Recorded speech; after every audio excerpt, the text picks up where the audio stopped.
আসসালামু আলাইকুম, কেমন আছেন আপনারা? আলহামদুলিল্লাহ আমরা ভালো আছি। আজকে তৈরি করে দেখাবো মোরগ পোলাও। এখানে মুরগি 1 কেজি পরিষ্কার করে নিয়েছি। এখানে প্রথমে দিয়ে দিলাম গোটা গরম মশলা, এরপর দিয়ে দিলাম 1 চামচ লবণ, 2 চা চামচ রসুন বাটা, 1 চামচ আদা বাটা, 2 চামচ জিরা গুঁড়া, এরপর দিয়ে দিলাম 1/2 চামচ গরম মশলা গুঁড়ি, এরপর দিয়ে দিলাম 1 চামচ গুঁড়া মরিচ। এখন দিয়ে দেব রেডিমিক্স গুঁড়া মশলা 1 প্যাকেট। এরপর দিয়ে দেব একটা টক দই দিয়ে এখন হাত দিয়ে সুন্দর করে মাখিয়ে নেব। মাখিয়ে কিছুক্ষণ প্রায় 1 ঘন্টার মতো ঢাকনা দিয়ে ডেকে রাখবো। যে এখন সুন্দর করে মেখে নিয়েছি, এখন ঢাকনা দিয়ে ডেকে রাখবো। এরপর দিয়ে দেবে এখানে টমেটো সস। তারপর এখানে পেঁয়াজগুলো বেরেস্তা করে নিয়েছি, বেরেস্তা সহকারে তেলগুলো দিয়ে এখানে ভালো করে কষিয়ে নেব। একটু সময় নিয়ে কষাতে হবে।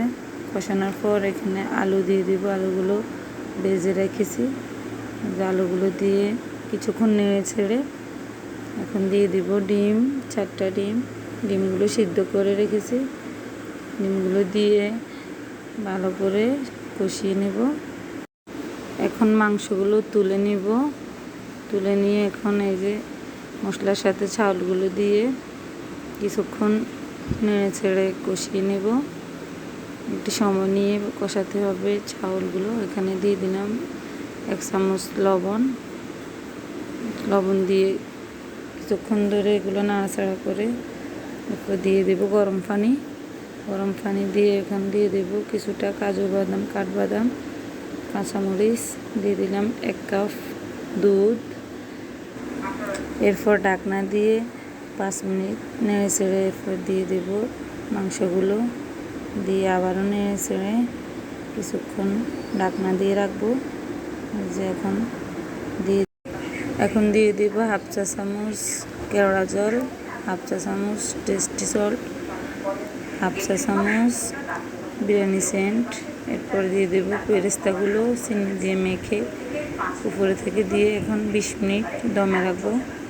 এরপর পরিবেশন করে দেখাবো। এই যে দেখেন বিরিয়ানিগুলো কতটা সুন্দর হয়েছে, খেতে অনেক মজা হয়েছে। আপনার বাসায় অবশ্যই ট্রাই করবেন, খেতে কিন্তু অনেক সুস্বাদু হয়েছে। যে কালারটা কেমন সুন্দর হয়েছে দেখে বুঝতে পেরেছেন। সবাই ভালো থাকবেন, আল্লাহ হাফেজ।